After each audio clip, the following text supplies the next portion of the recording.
പാകിസ്ഥാൻ പ്രകോപനമുണ്ടാക്കാൻ സാധ്യത. പടിഞ്ഞാറൻ അതിർത്തിയിൽ ജാഗ്രത പാലിക്കണം. രഹസ്യാന്വേഷണ വിഭാഗത്തിന്റെ മുന്നറിയിപ്പിനെ തുടർന്ന് അതിർത്തിയിൽ കനത്ത സുരക്ഷ. രാജ്യത്താകമാനം ജാഗ്രത. ആഭ്യന്തര മന്ത്രാലയത്തിന്റെ നിർദ്ദേശത്തെ തുടർന്നാണ് ജാഗ്രത പ്രഖ്യാപിച്ചിരിക്കുന്നത്.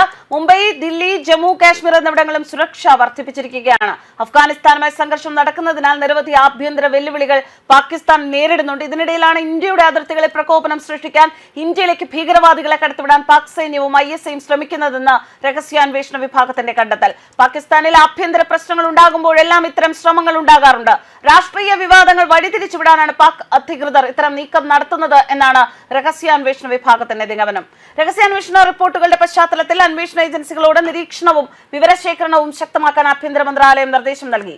മഹാരാഷ്ട്രയിൽ തീവ്രവാദ വിരുദ്ധ സേന പരിശോധന ശക്തമാക്കിയിട്ടുണ്ട്. ചില സംഘടനകൾക്ക് സ്വാധീനമുള്ള സ്ഥലങ്ങളിലും പരിശോധന നടന്നു. ചിലരെ കസ്റ്റഡിയിലെടുത്തു.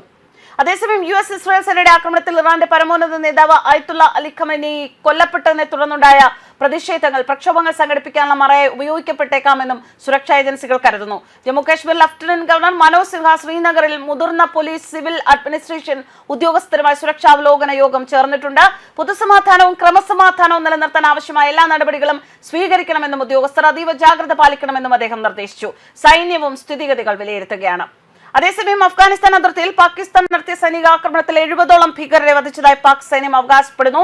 എന്നാൽ കൊല്ലപ്പെട്ടവരിൽ ഭൂരിഭാഗവും സ്ത്രീകളും കുട്ടികളും ഉൾപ്പെടെയുള്ള സാധാരണക്കാരാണെന്ന് അഫ്ഗാനിസ്ഥാനിലെ താലിബാൻ ഭരണകൂടം പ്രതികരിച്ചു.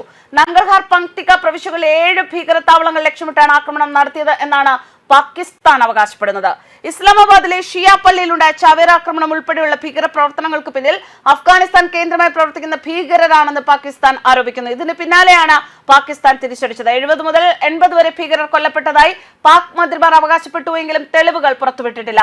ജനവാസ മേഖലകളിലും മദ്രസകളിലും പാകിസ്ഥാൻ ബോംബിട്ടതായും നിരവധി സാധാരണക്കാർ കൊല്ലപ്പെട്ടതായും താലിബാൻ വക്താവ് സബീഹുല്ല മുജാഹിദ് പറയുന്നു. ഭീകരരെ കൊലപ്പെടുത്തിയെന്ന പാക് വാദം തെറ്റാണെന്നും സ്വന്തം രാജ്യത്തെ സുരക്ഷാ വീഴ്ചകൾ മറയ്ക്കാനാണ് പാകിസ്ഥാൻ ഇത്തരത്തിൽ പ്രവർത്തിക്കുന്നതെന്നും അഫ്ഗാൻ കുറ്റപ്പെടുത്തി. പാക് അംബാസഡറെ വിളിച്ചു വരുത്തി അഫ്ഗാൻ വിദേശകാര്യ മന്ത്രാലയം കടുത്ത പ്രതിഷേധം അറിയിച്ചിട്ടുണ്ട്. രാജ്യത്തിന്റെ പരമാധികാരത്തിന്മേലുള്ള കടന്നുകയറ്റമാണിതെന്ന് അവർ മുന്നറിയിപ്പും നൽകിയിരിക്കുന്നു. ന്യൂസ് ഡെസ്ക് കർമ്മ ന്യൂസ്.